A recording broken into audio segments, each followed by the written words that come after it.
NewsNug update! Hi and hello everyone. This nug is some sour diesel from Emerald Farms. Can't wait to smoke it up with all of you. But first things first, we have the cannabis related news stories. I have 2 weeks worth of news stories to share with you world reefers. That's because I didn't get a video posted last week and I'm so sorry about that, but I will get straight into the update. The first story I wanted to talk about with all of you is coming from Canada, where massive raids occurred on compassion shops and dispensaries, cannabis clubs that had been open, sometimes for decades, sometimes for a couple of years, and it really just goes to show that there's a lot of confusion in Canada right now. A lot of these clubs have existed for a couple of years or more because there was this gray area in the Canadian medical marijuana laws that doesn't necessarily provide access for all patients, so access points were popping up, and while they were allowed to run for a little while, in preparation for new regulations that are expected to come out in August, it looks like the Canadian government is shutting down existing clubs, and it's very, very frightening for a lot of patients and caregivers up in that area, and it's definitely something that I think a lot of people have not expected out of Canada and weren't prepared for, but now that it's on, the legal battle is just beginning for those compassion care places and for those dispensaries, and hopefully, regardless of what new regulations come forward in Canada, they can still honor and take care of the people that have been providing cannabis to patients and people for a long time now.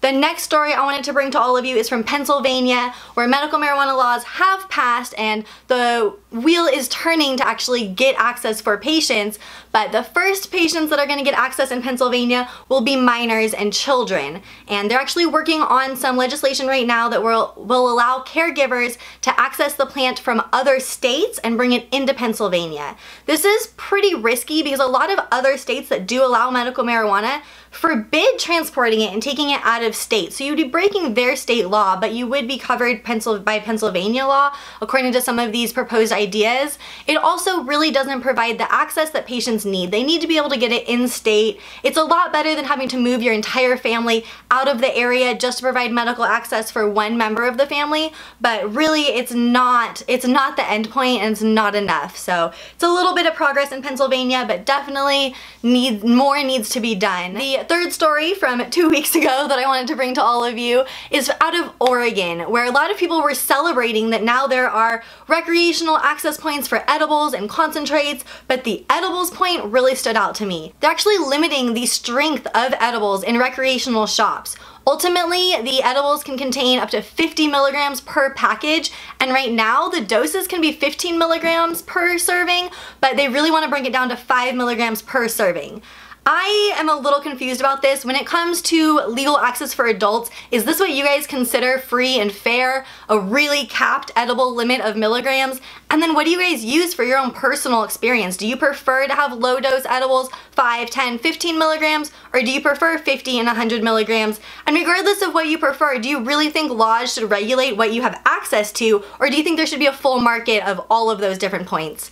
I think Oregon might have really limited what they can provide by passing these laws, and even though it looks like legalization and it looks like progress, it's really severely limiting what the patients and what the adults that are supposed to be able to just walk into a shop and get what they want, they're really only able to get a low dose edible. The last story from that week is about a new study that came out of New Zealand. Over 1,000 people were included in this study, but really ultimately that's a pretty small sample.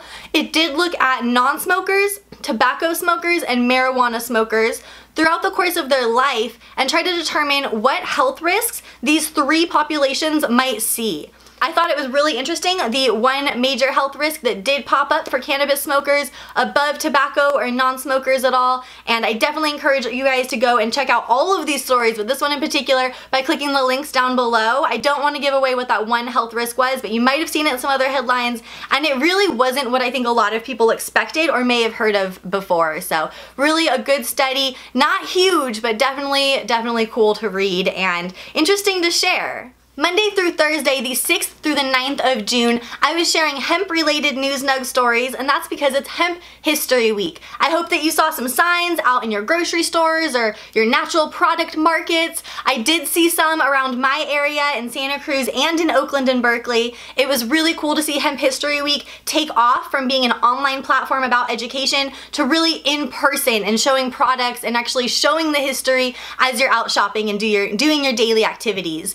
The NewsNug hemp-related stories can all be found by clicking the links down below, but I want to keep this video brief so you guys can stay informed while you stay high, and I hope that you enjoyed watching. There's a lot to share about hemp. I learned a lot of new things in this week's stories, so if you guys haven't followed NewsNug yet, go and add me on Instagram, Twitter, and Facebook, and just follow the stories. Read the articles when I post them. I try and always make sure I have a link for you all. And if there's something happening in your town or in your area that's related to cannabis or hemp, shoot it my way and you might see it next week on the NewsNug Recap.